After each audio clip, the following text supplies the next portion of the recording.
යන්නට කැමති වගකීමෙන් මේ රැකියා විරහිත උපාධිධාරීන් වෙනමම සංවිධානය කරලා වෙනමම දේශපාලනික වශයෙන් ඒකරාශී කරලා විශේෂයෙන්ම මම හිතන්නේ මේ ගැන මටත් වැඩිය සුනිල් හඳුන්නෙත්ති ගරු ඇමතිතුමා දන්නවා.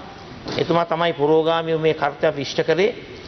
ඒ වගේම මෙහි මාධ්‍ය කැඳවුම්කරු හැටියට මහේෂ් අබේපිටිය කියලා මහත්මයෙකුත් කටයුතු කරයි කියලා මේ උපාධිධාරීන්ම අපිට ඒ තොරතුරු ලබා දුන්නා. ඉතින් ඇත්ත වශයෙන්ම දැන් මේ රැකියා විරහිත උපාධිධාරීන්ට මේ ඇමතිවරුන්ව සම්බන්ධ කරගන්නටවත් ඒ සම්බන්ධීකරණය කරපු නිලධාරීන් සම්බන්ධ කරගන්නටවත් හැකියාවක් නැහැ. ඒ නිසා ගරු අග්‍රාමාත්‍යතුමියගේ මූලිකත්වයෙන් මේ උපාධිධාරීන්ව කැඳවලා එයාට ලබා දෙන විසඳුම ඉදිරිපත් කිරීම යෝග්‍යයි කියන එක මම මේ අවස්ථාවේ ප්‍රකාශ කරනවා. මගේ ප්‍රශ්න වලට පිළිතුරු බලාපොරොත්තු වෙනවා. ස්තුතියි. කරු කතානායකතුමනි, මේ ප්‍රශ්නයට අපි සතියක් ඇතුළත පිළිතුරු ලබා දෙනවා.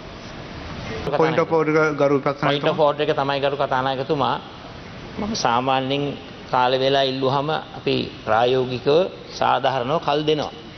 ඉතින් මම අහන්න කැමති දැන් මේ රැකියා විරහිත උපාධිධාරීන් 50ට මොනවද කරන්න කියන එක ගැන ඔළුවේ තියාගෙන අයවැය හැදුවේ. ගරු පක්ෂ ඉතින් මේකට තව කල් ගන්න දෙයක් නැහැ නේ ඇමතුමා. ඒ කියන්නේ මේ උපාධිධාරීන් 5000 පිළිබඳව ඔළුවේ තියාගෙන නෙවෙයිද අයවැය හැදුවේ. ඒකයි මම අහන්නේ. ඇයි මේකට කල් ගන්න? ගරු විපක්ෂ ඒක පොයින්ට් ඔෆ් ඕඩර් එකක් නෙවෙයි. නායකතුමා ඒක පොයින්ට් ඔෆ් ඕඩර් එකක් නෙවෙයි. දැන් ඒක 27 කරුණාකර මන්ත්‍රී ගරු විපක්ෂ නායකතුමා ඔබතුමා ප්‍රශ්නය කියෙව්වා. ඒක තමයි 27 තියෙන්නේ කියවන්නේ. ඉතින් කිව්වට පස්සේ අමතර දැන් ඒක ගරු කබීර් ආසිම් මන්ත්‍රීතුමා කියවන්න 27 කියවන්නකෝ. ඔබතුමාලා මේ මෙතර මේ දේශපාලන කුසාස්ථාය මේ විදිහට හැසිරෙනවා ප්‍රශ්නයක් නේ. මේ ස්ටෑන්ඩින් ඕඩර් කතා කරන ගරු විපක්ෂ නායකතුමා කියන්න විපක්ෂ නායකතුමා ගරු කතානායකතුමනි මම සාධාරණ ප්‍රශ්නයක් ඇහුවේ. මේ අහපු හැම ප්‍රශ්නයකටම වෙලාවල් ඉල්ලපු හැම වෙලාවකම අපි කෝ සාධාරණ ප්‍රශ්නයක් නැහැ කියලා. මම මේ අහන්නේ මේ රැකියා විරහිත උපාධිධාරීන් 35000කට රස්සා දෙන එක ගැන උත්තර දෙන්න කල් ඉල්ලන්නේ දැන් අයවැය කතාව ඉදිරිපත් කළා ඉවරයි.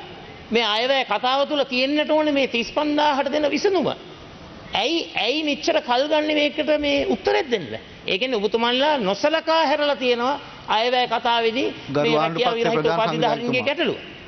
ගරු සංඝයාතුමනි ප්‍රශ්න වවාගෙන වණ කරගෙන දේශපාලනය කරන්න ඕන නම් මෙහෙම කතා කරගෙන ඉන්න පුළුවන්.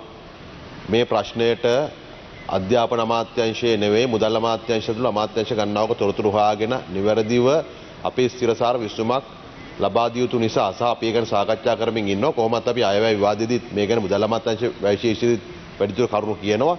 මේකට ආණ්ඩුව හැටියට අපි කැබිනට් අනු කමිටු ඒ වගේම ලේකම් කමිටු පත් කරලා මේ ගැන ක්‍රියාවලියක් කරගෙන යනවා. ඉතින් මේකට සමහර තොරතුරු ගන්න අමාත්‍යාංශ කීපයක් සම්බන්ධීකරණය කරගන්න ඕනේ. ඒ නිසා තමයි සාධාරණ කාලයක් ඉල්ලුවේ.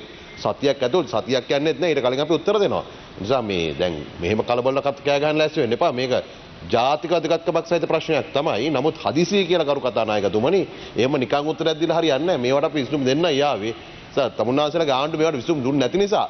මොකද මේ ඊයේ අවුට් වෙච්ච කට්ටිය නෙමෙයි උපාධිධාරීන්.